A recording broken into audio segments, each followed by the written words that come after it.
Buenos días, amable teleaudiencia de Emigrados Televisión que se emite desde Bilbao, Euskal Herria. Sean todas y todos bienvenidos a la serie El Memoricidio en Colombia, conversando con Gloria Gaitán Jaramillo. Yo soy Eliezer Jiménez Julio, saludándoles desde Ginebra, Suiza. El programa de hoy lo hemos denominado El Estado y miembros de la Iglesia responsables de genocidio.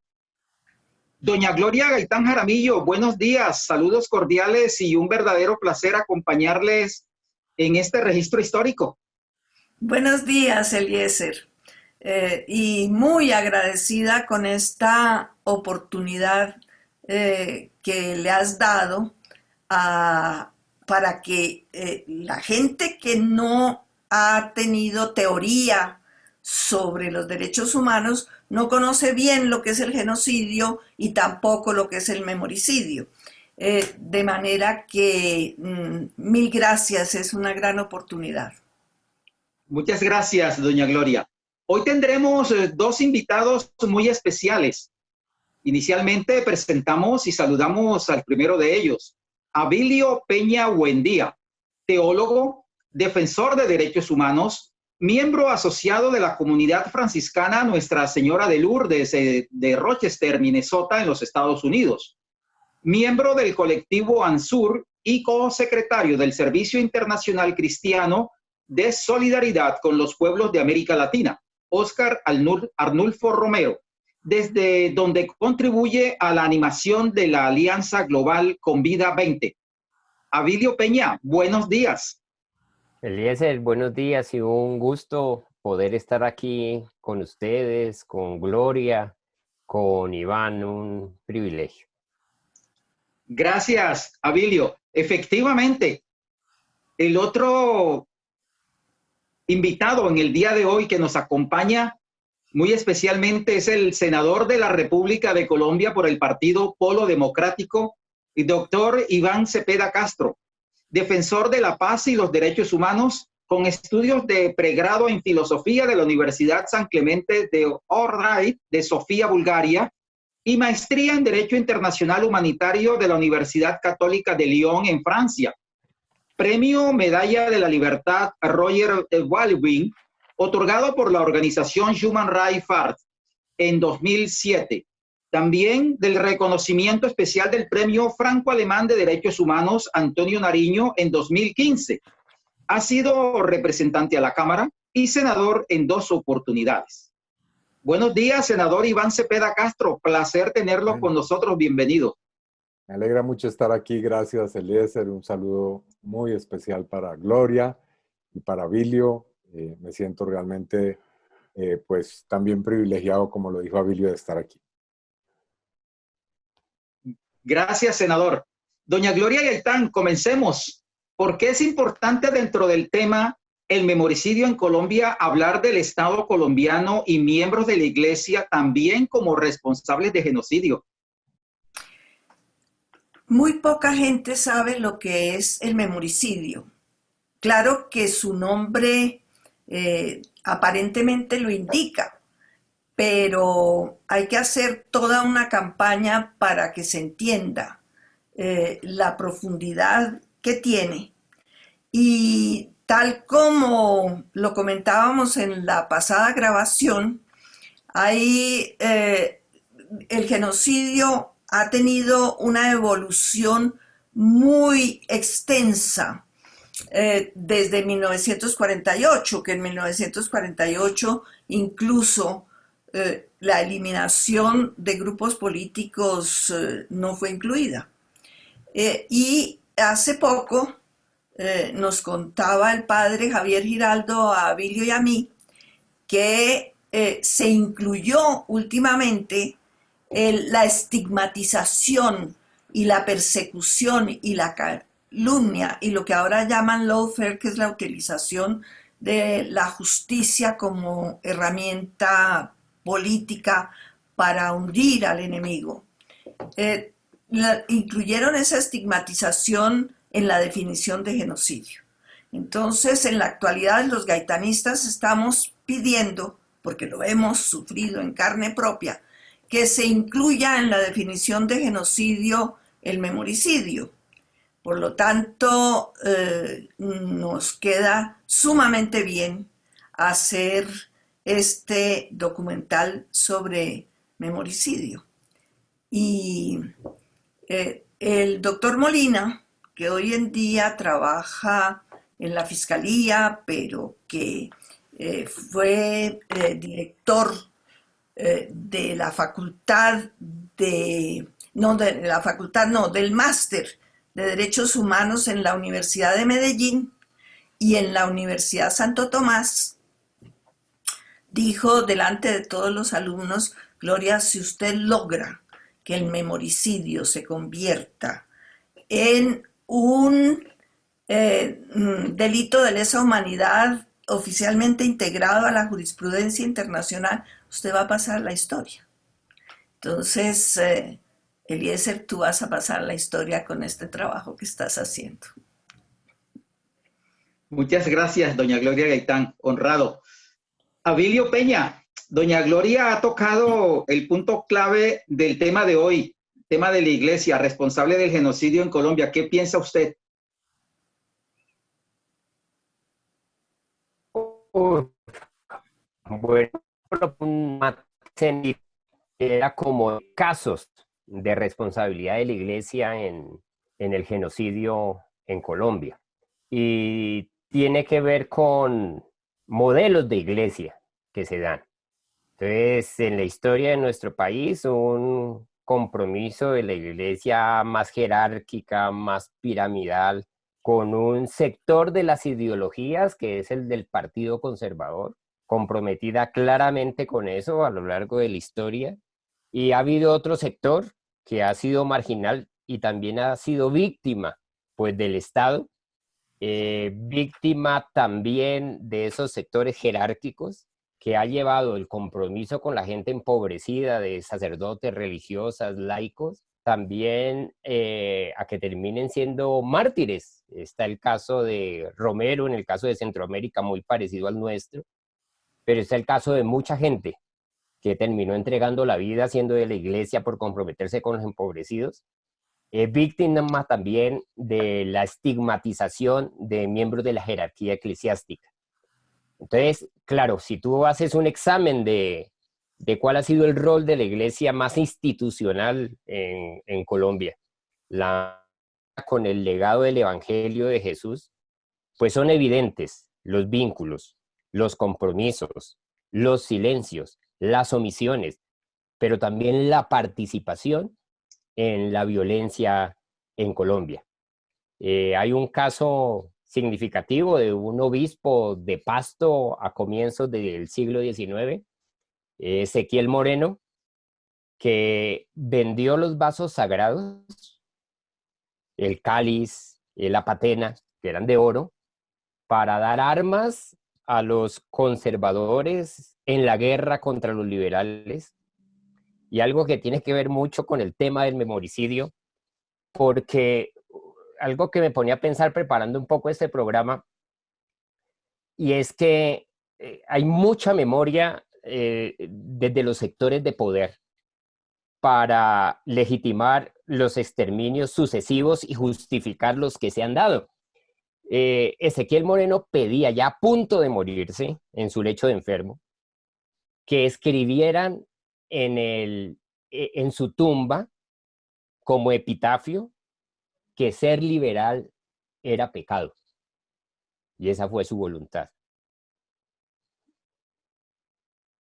Doctor Iván Cepeda, usted que también e igualmente como doña Gloria, víctima familiar de la violencia en Colombia, de la derecha, ¿qué piensa de memoricidio, genocidio y todo este tema que estamos abordando? Bienvenido. Gracias. Bueno, yo creo que es un tema central de la vida política y social de Colombia hoy. Afortunadamente, debo constatarlo, en los últimos tiempos viene discutiéndose sobre el genocidio en Colombia, o mejor, sobre los genocidios en Colombia. Aquí ya hay una primera cuestión que deberíamos tratar. se trata de un genocidio o son múltiples. Yo sostengo que efectivamente Colombia tiene un cuadro muy complejo de acciones y procesos genocidas que están documentados, que se han venido haciendo evidentes, y por esa razón creo que este es un tema central. Y obviamente pues el genocidio es un proceso altamente complejo. Para decirlo de una manera rápida y apretada, se trata ni más ni menos que de intentar o llevar a cabo el exterminio de una manera parcial o total de un grupo humano. Lastimosamente en el derecho internacional esos grupos fueron restringidos en la convención a la que hacía mención Gloria a un cierto número y una cierta calidad de grupos. Pero en general yo creo que la definición del genocidio debería abarcar cualquier intento o cualquier proceso mediante el cual se acaba o se intenta acabar parcial o totalmente con un grupo humano. Bueno, y en Colombia tenemos muchos episodios que atañen a eso y podríamos hablar extensamente de eso, pero simplemente en esta introducción diría que Colombia ha sido un país en el cual, como lo dijo el padre Javier Giraldo en alguno de sus muy importantes escritos, hemos sido una democracia genocida. O sea que tras la apariencia de un régimen democrático, un Estado de Derecho, se han perpetrado los peores crímenes. Entonces, me parece que es fundamental que aclaremos ese tipo de nociones. Yo creo que en Colombia se han perpetrado genocidios contra formaciones políticas. Gloria mencionaba el genocidio contra el gaitanismo, pero han habido otros. Por ejemplo, el genocidio contra el Partido Comunista Colombiano. El Partido Comunista Colombiano tiene 90 años de existencia y durante toda su historia ha registrado episodios que podríamos catalogar como un genocidio. Y eso hoy el Partido Comunista lo ha hecho conocer ante el sistema de verdad, justicia y reparación que creó el Acuerdo de Paz del 2016 y ante la Comisión de la Verdad. Pero también está el genocidio contra la Unión Patriótica. También está el genocidio contra una formación más pequeña, pero no por eso menos significativo, contra Aluchar. Y otros genocidios políticos. Pero también se han presentado genocidios contra organizaciones sociales. Yo creo que ha habido un genocidio contra organizaciones campesinas, como la NUC, como FENSUAGRO, por ejemplo, contra organizaciones sindicales. Y hay una serie de procesos que tienden al exterminio de pueblos indígenas. En Colombia tenemos la macabra realidad de que de los 101 pueblos indígenas que existen, el 70%, es decir, 70 comunidades indígenas o pueblos indígenas, están al borde de la extinción. 31 de ellos están prácticamente a punto de desaparecer y otros 39 están en altísimo riesgo por hechos que podríamos catalogar, y esta es una discusión importante, como un genocidio o como procesos genocidas. Entonces, digo que afortunadamente esa realidad está emergiendo porque, como bien lo dice Gloria, comprender el genocidio sin también entender que quienes actúan para perpetrarlo quieren borrar, eliminar, negar la memoria de esos hechos, pues también sería un poco, digamos, no ver la realidad en su conjunto. Entonces, efectivamente, estamos asistiendo a una gran discusión, a una gran controversia hoy en el país sobre este asunto. Doña Gloria, usted en repetidas oportunidades ha venido proponiendo, insistiendo y está trabajando en el tema de llevar el memoricidio a delito de lesa humanidad. ¿Qué hace falta? ¿Qué se necesita para que eso realmente sea efectivo? Bueno, la tarea inicial era una tarea titánica, similar a la que el judío polaco, cuyo nombre se me escapa, libró para que las Naciones Unidas aceptaran el término del genocidio.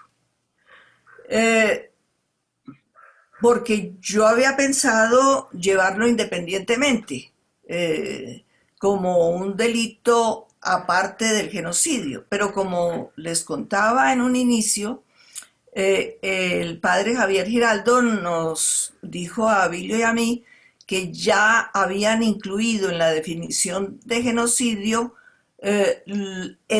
lo anterior al derramamiento de sangre, que es la persecución y estigmatización del grupo. Con esa lógica, los gaitanistas pedimos ahora que se incluya igualmente el memoricidio. Si la estigmatización es pre-genocidio, el memoricidio es post-masacre. Y eso no ha sucedido solamente con el gaitanismo, sino con el gran número de genocidios que ha habido en Colombia, que bien lo anotó Iván. No solamente el movimiento gaitanista ha sido víctima del genocidio, ¿no? La UP también. Y hay que anotar que la mayor parte, según un estudio que se ha hecho en Medellín, la mayor parte de los miembros de la UP asesinados eran hijos o nietos de gaitanistas. Es decir, son dos genocidios diferentes, pero es la misma razón. Y entonces, al pedir que se incluya el memoricidio dentro de la definición de genocidio, es un salto gigantesco en esta tarea, porque nosotros estamos sufriendo en este momento el genocidio, los gaitanistas, pero el memoricidio. Pero no existen herramientas jurídicas, ni nacionales ni internacionales, que definan jurídicamente las penas para este delito, que es infame, porque es acabar con el legado cultural, ideológico, histórico de un grupo de gentes colombianas que luchaban por la restauración moral y por una democracia directa. De manera que si en la sesión de este año del Tribunal Permanente de los Pueblos, que se llevará se llevará a cabo en Bogotá, pero dentro de la modalidad virtual, con muchísimos delegados europeos, si los fiscales aceptan eso, vamos a estar al otro lado. Vamos a tener instrumentos, los gaitanistas, para luchar contra el memoricidio, y no solamente los gaitanistas, sino todos los movimientos que han perdido la memoria, porque la gente se le ha metido en el subconsciente que no hubo genocidio al movimiento gaitanista, sino lo llaman la violencia con mayúsculas. Eso es un disfraz, es una manera de encubrir la realidad. Y también dicen que fue una guerra bipartidista. No, al principio no fue una guerra bipartidista. Hasta el 50 fue una persecución contra los seguidores de Gaitán. Después de muerto Gaitán sí aparece una violencia bipartidista, pero ya Gaitán había sido asesinado como parte de ese genocidio. Abilio Peña, desde la visión católica, franciscana, usted que trabaja muy de cerca con el tema de la solidaridad con los pueblos de América Latina y sobre todo con la organización que con el nuevo santo Óscar Arnulfo Romero, ¿hay alguna posibilidad también que desde ese sector de defensores de derechos humanos, la parte civil, puedan acompañar este proceso de llevar a la categoría de delito de lesa humanidad el memoricidio en el caso colombiano?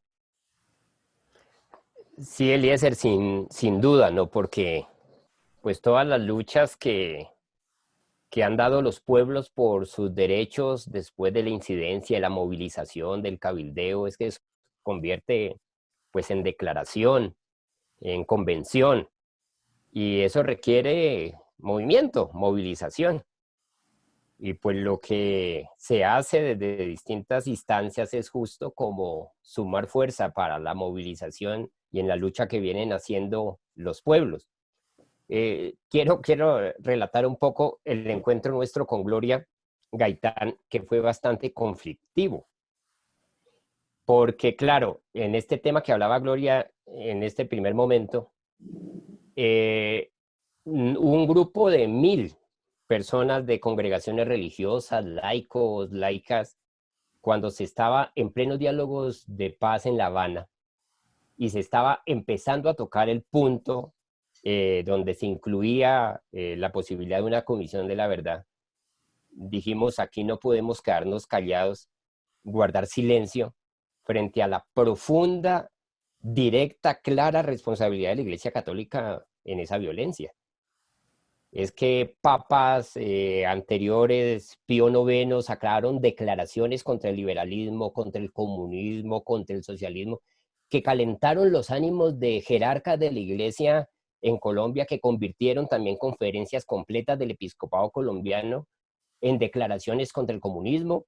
Y pues todo el mundo tiene memoria de sus abuelos, abuelas, hablar de qué pasaba en los púlpitos cuando empezaban a predicar y arengar y a encender el odio contra expresiones que estaban más comprometidas con los empobrecidos. Entonces, en esa lógica de movimiento tomamos la decisión como sectores de personas de la misma iglesia de motivar una petición de perdón. Y una petición de perdón por la responsabilidad de nuestra iglesia en la violencia en Colombia. Y que tenía episodios, y que tiene episodios muy concretos, como esa violencia de la década de los 40, muy inspiradora del genocidio contra el movimiento gaitanista del que habla Gloria, después de esa violencia que se da contra liberales, después de la participación en genocidios del Partido Comunista, de participación en el genocidio de la Unión Patriótica, en concreto en el gobierno de Turbay Ayala, se crea la jurisdicción militar, y la jurisdicción militar no hizo más que legitimar los crímenes contra opositores.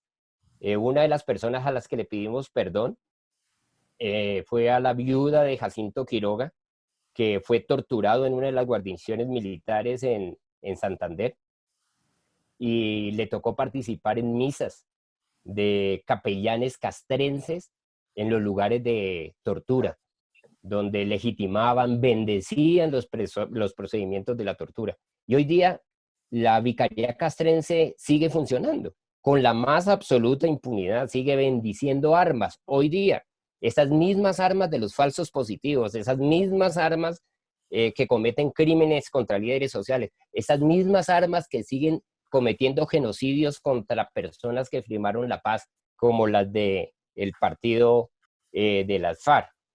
Entonces, esto para decir que cuando buscamos a Gloria, le decíamos, nosotros queremos pedirle perdón, y ella decía, pero es que ha sido terrible el papel de la iglesia. Y por supuesto, era terrible el papel de la iglesia, pero logramos coincidir en que estábamos del mismo lado. Y estábamos del mismo lado nosotros como expresiones de esa iglesia, asumiendo esa responsabilidad por los jerarcas que no la asumieron. Nosotros hicimos el acto público de pedido de perdón en el marco de la visita del Papa Francisco en 2016, inspirados en petición de perdón que él hizo en Bolivia, en Cochabamba, a los pueblos indígenas por la responsabilidad en el genocidio de los pueblos indígenas también. por parte de la Iglesia, en esa alianza entre la cruz y la espada, inspirados en el antecedente curioso de que el Papa Juan Pablo II dijo que pedir perdón no significaba deshonrar a la Iglesia, sino todo lo contrario, significaba exaltar su valor, su fuerza moral de la misma Iglesia. Entonces, en ese mismo sentido entendíamos que la posibilidad de pedir perdón como expresión de la misma Iglesia era hacer un llamado a la sociedad, a dar un ejemplo a la sociedad, que si no somos capaces de hacer reconocimientos de responsabilidades, pero si no somos capaces de hacer acciones específicas de reconciliación, que no son discursos. Me acuerdo que nos decía Gloria, porque yo no quiero un perdón de confesionario. No sé si te acuerdas, Gloria, que eso nos decías. Sí. Y efectivamente es ese perdón de chao, te absuelvo y me voy. Sino, ella nos decía, ¿y cuál es el compromiso de ustedes con esto? ¿Sí? Eso fue, vamos para 3 años, 4 años. Y esperamos que ese acto de reconciliación que hubo desde una petición pública de pedido de perdón, que fue en el voto nacional, donde está la memoria también de muchos mártires de la lucha por la libertad en nuestro país, se haya honrado. Y ante la pregunta que Eliezer nos dice que si contribuiríamos, por supuesto. Y lo que nombró ahora sobre el Tribunal Permanente de los Pueblos sobre el tema de genocidio tiene como una de las protagonistas a Gloria, pero también a miembros del Partido Comunista, también miembros de Aluchar, que nombró ahora Iván, miembros del M-19, que también fueron víctimas también de genocidio y otras expresiones del movimiento social, desde luego de los pueblos indígenas. Hay una situación que nos preocupa enormemente. En la Catedral Primada de Bogotá están los restos de Gonzalo Jiménez de Quesada, uno de los principales genocidas de los pueblos indígenas, que por la avaricia del oro exterminó pueblos en busca del dorado. Y le han hecho una capilla como si fuera un santo. ¿Qué le está diciendo eso a la sociedad, no? Doctor Iván Cepeda, senador, jurídicamente y políticamente, ¿cómo ve usted la propuesta de elevar el memoricidio a delito de lesa humanidad en los dos aspectos, políticamente y jurídicamente? Yo creo que ese es un asunto crucial porque el poder político se sustenta, como lo hemos ido comprendiendo a través de pues trabajos muy importantes y pues de la realidad misma, en una construcción que no solamente es de carácter económico o de carácter institucional o de una estructura institucional, sino también de lo que se llama la hegemonía. Es decir, el poder tiene además un gran componente del relato que prima en una sociedad. Ese es un asunto neurálgico del poder político. Y por supuesto que la memoria es un campo de disputa fundamental dentro de esa construcción de hegemonías. Es decir, en la vida presente hay una parte de la realidad de lo acontecido en la sociedad colombiana que ha intentado ser borrada, que ha intentado ser aniquilada, destruida. Y esa es precisamente la realidad a la que hace referencia este concepto, ¿no?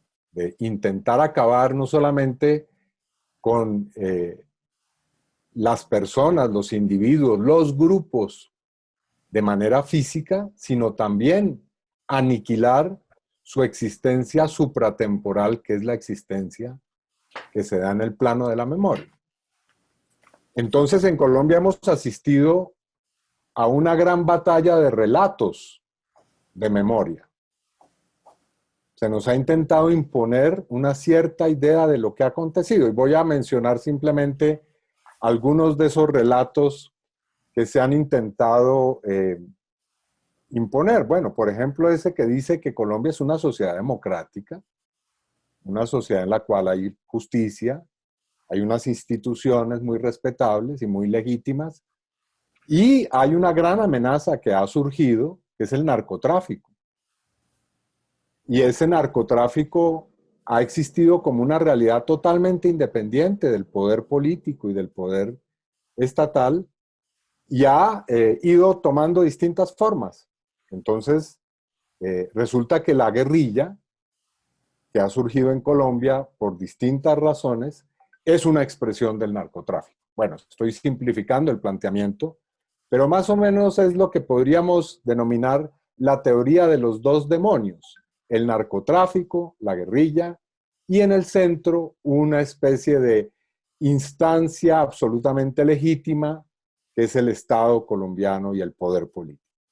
Bueno, menciono simplemente uno de esos relatos en los cuales hay una gran discusión hoy, porque otros pensamos que el Estado es precisamente el mayor agresor, el mayor victimario, el victimario mayor que hay en la sociedad colombiana. Y que lo que ha ocurrido es inexplicable si no entendemos cuál ha sido la estructura o la génesis de la estructura de ese poder político y económico en la sociedad colombiana. Entonces, por supuesto que ese es el terreno de un gran debate político. Y si lo es en el terreno político, pues obviamente debería tener una expresión jurídica y una expresión en el derecho en el país e internacionalmente. Porque los crímenes no basta con constatarlos, no basta con señalarlos, si no tenemos las herramientas en el derecho que lo plasme. Por ejemplo, aquí ya se hizo alusión a una de esas discusiones. Bueno, en el derecho internacional se ha desconocido que acabar un grupo político es un genocidio. ¿Por qué razones? Podríamos aquí discutirlo ampliamente. Pero eso quedó excluido en un momento en el que se estaba elaborando por parte de los estados la convención que dio lugar precisamente a la condena del genocidio, por razones políticas y geoestratégicas. Entonces, las víctimas, quienes hemos sufrido ese tipo de crímenes, poco a poco hemos ido construyendo esa noción que está hoy incorporada en el derecho colombiano. El Código Penal colombiano reconoce, a diferencia de los tratados internacionales, que existe el genocidio por razones políticas. E igual con relación a la memoria. ¿Por qué el atentar o el ejecutar actos que puedan eliminar archivos, por ejemplo, bibliotecas, personas que tienen la memoria, las víctimas, por ejemplo, asesinar víctimas, que son quienes han sido testigos de hechos terriblemente cruentos que han ocurrido? Bueno, ¿cómo llamarle a eso sino también un crimen que se perpetra contra la memoria de la sociedad y la memoria de las propias víctimas? Bueno, por supuesto que ese es un hecho criminal y ese hecho debería ser tipificado. Entonces, por supuesto que este es un asunto en debate profundo y que está teniendo muchas expresiones. Hoy tenemos, por ejemplo, una gran discusión con el actual director del Centro de Memoria Histórica, porque tenemos un asunto que ha ido ya incluso a los tribunales, porque la versión que sostiene el actual director es que el Centro de Memoria, y esto cada vez lo ha ido encubriendo, lo ha ido poniendo de una manera más sutil, pero en el fondo es la idea de que el Centro de Memoria no debería reconocer la existencia de un conflicto armado, o no debería reconocer relatos de las víctimas de genocidio, por ejemplo, de la Unión Patriótica. Entonces, ahí hay un debate que es plenamente vigente y que atañe precisamente a la conformación del poder político. El problema de la memoria es un problema del poder político. Es decir, cómo se estructura el relato de una sociedad supuestamente sobre el pasado, que es también el presente, es un asunto tan neurálgico como, por ejemplo, quién tiene el gobierno en sus manos, o quién tiene las fuerzas militares, o quién ejerce la comunicación y tiene los medios de comunicación a su disposición. Todo eso hace parte, por supuesto, de la gran controversia que se está teniendo hoy en Colombia y en el mundo. Es un poco como quien gana la guerra escribe las historias, ¿no, Iván? Sí, por supuesto, por supuesto. Quien gana las guerras o quien intenta que una vez haya un acuerdo de paz, se siga manteniendo el relato anterior. En Colombia no ha habido un triunfo militar sobre las guerrillas, pero se ha querido, a pesar de eso, mantener el relato que se sostenía antes. Bueno, no, aquí hay un acuerdo de paz hoy, por ejemplo. Es un debate plenamente vigente. Y ese acuerdo de paz tiene unas obligaciones. Bueno, se podrá pensar lo que se quiera sobre esas obligaciones, pero el Estado debería cumplirlas. Y entre ellas está el asunto de respetar las obligaciones de la verdad, la justicia, la reparación, las garantías de no repetición y el deber de memoria que atañe a la sociedad colombiana. Bueno, ese es, por ejemplo, una gran discusión, ¿no? Y con esto voy a cerrar un último comentario sobre esto. El problema es que a pesar de que se haya asesinado a mucha gente, esa gente continúa teniendo una existencia. Es decir, el problema es que se quisiera que los asesinados, los desaparecidos, los que han sido torturados, se desaparecieran del recuerdo, no solamente de sus familiares, sino de la sociedad. Y eso no se consigue simplemente exterminando físicamente a las personas.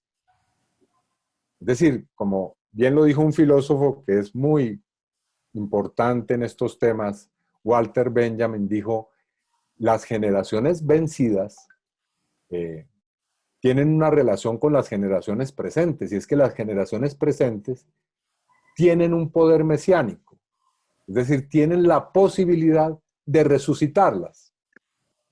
¿Y cómo lo logran? Pues a través de la memoria, por supuesto, a través de recordar, de hacer presentes a quienes existieron. Y esa es una idea que es insoportable para los perpetradores. Yo se lo decía a Gloria a raíz de una conversación que tuvimos, que a mí me pasa que tengo que seguir discutiendo con quienes asesinaron a mi padre sobre mi padre.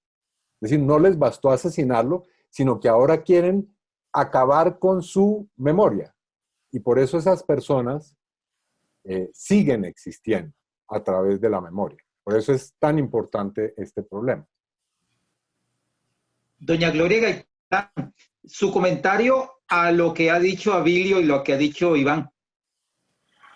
Bueno, yo quisiera referirme a lo que acaba de decir Iván, porque generalmente se piensa que el memoricidio consiste en encubrir la historia que existió.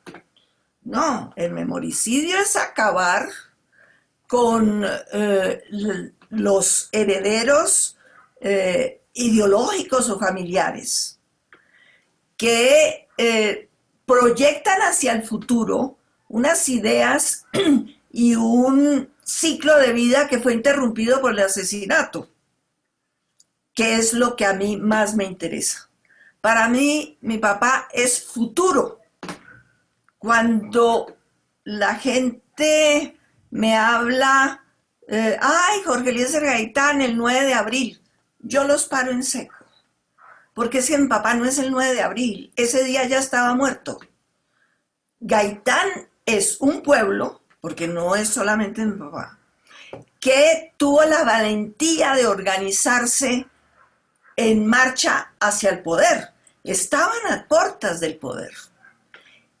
Entonces hay que continuar esa marcha con los herederos. Por eso a mí me conmueve tanto la UP, porque pongamos el caso del papá de Iván, Manuel Cepeda, con quien tuve una relación muy afectuosa. No hablábamos de política, sino que hablábamos emocionalmente, emocionalmente de la vida colombiana. Y evidentemente la labor titánica y extraordinaria y tan meritoria de Iván, que valió que yo votara por él. Aquí estoy confesándote. Confesiones. Por favor, muy honrado realmente. Ah, no, pues nunca te lo había dicho porque a mí no me gusta acumular méritos por un gesto esencialmente ideológico. Bueno, pero Manuel era del Partido Comunista. Y resulta que después del 9 de abril el comunismo entendió que Gaitán no era el fascista que les habían hecho ver los que eran partidarios de Alfonso López Pumarejo, que a mi modo de ver es uno de los políticos más nefastos. Porque Abilio habla mucho de la persecución a los liberales y que la iglesia estaba aliada con los conservadores. Yo no hago la diferencia entre la oligarquía liberal y la oligarquía conservadora, entre el país político liberal y el país político conservador. Son los mismos con las mismas. Y quien encabezó el grupo mafioso de políticos con Carlos Lleras, con Darío Echandía, con Plinio Mendoza Neira, con, ya mencioné a Carlos Lleras, no me acuerdo. El asunto es que fue encabezado, ese grupo de mafia política, fue encabezada por Alfonso López Pumarejo, y de ahí, junto con Alberto Lleras Camargo, iniciaron la alianza con los Estados Unidos y con Inglaterra para generar el genocidio. Eso lo explicó en parte mi hija María en una de las grabaciones que se hicieron dentro de este programa. De manera que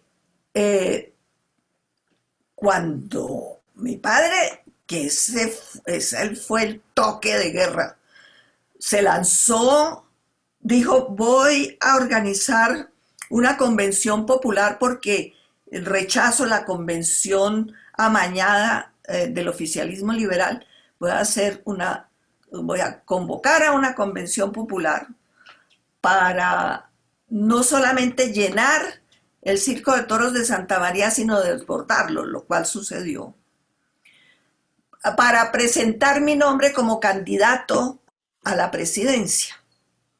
Ahí fue Troya, ahí comenzaron todos escandalizados, y antes estaba Carlos Lleras y otros de candidatos, y en ese momento se unieron bajo la égida de Alfonso López Pumarejo para crear las condiciones que impidieran que Gaitán, que no era llegar Gaitán, sino llegar el pueblo a la presidencia. Y él no se presentó como candidato liberal, ojo, no fue una división del Partido Liberal, fue una división entre el país político y el país nacional. Gaitán no hablaba de los oligarcas y los proletarios, sino de país político y país nacional, que país nacional es más extenso que el proletariado. Y ese enfrentamiento político de las elecciones de 1945 es clave para entender el genocidio, es clave para lo que nos sucede hoy. Y es que crearon la Unión Nacional, liberales y conservadores de la oligarquía. Y Gaitán invitó a los conservadores, a los comunistas, a los socialistas y a los sin partido para crear un frente de unión popular.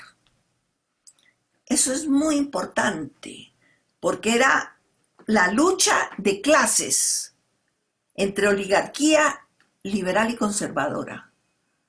Y no esa idea que nos han metido en la cabeza que quienes hicieron la violencia fueron los conservadores. No, yo les podría contar 1000 anécdotas y 1000 cosas que no es el caso. Pero me parece muy importante, trascendental, la posición de Iván Cepeda, que te aplaudo, te felicito y volveré a votar por ti.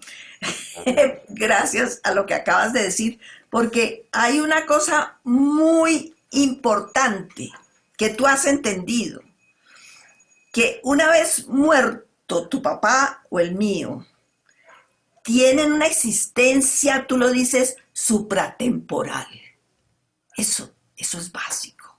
Entonces tenemos que mirar el memoricidio como el intento de destruir el futuro, no solamente de distorsionar el pasado. Vale, aquí paro. De acuerdo. Abilio, además de estas confesiones, el comentario suyo sobre lo expuesto por Iván, e igualmente preguntarte la influencia ideológica filosófica de la Iglesia desde el exterior, digamos Vaticano, y toda esa corriente filosófica e ideológica, repito, de derecha de la Iglesia en el exterior ha podido influir en que la Iglesia colombiana haya patrocinado y esté patrocinando todo este tema de genocidio y memoricidio. Sí, sin duda porque pues la estructura de la iglesia es jerárquica. Entonces hay una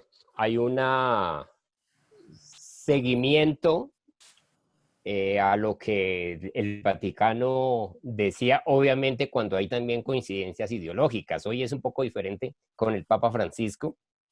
En Colombia hay mucho silencio sobre encíclicas como Laudato Si, por ejemplo, que tiene una postura sobre lo que le llaman la ecología integral, entonces eso se maneja con más cuidado.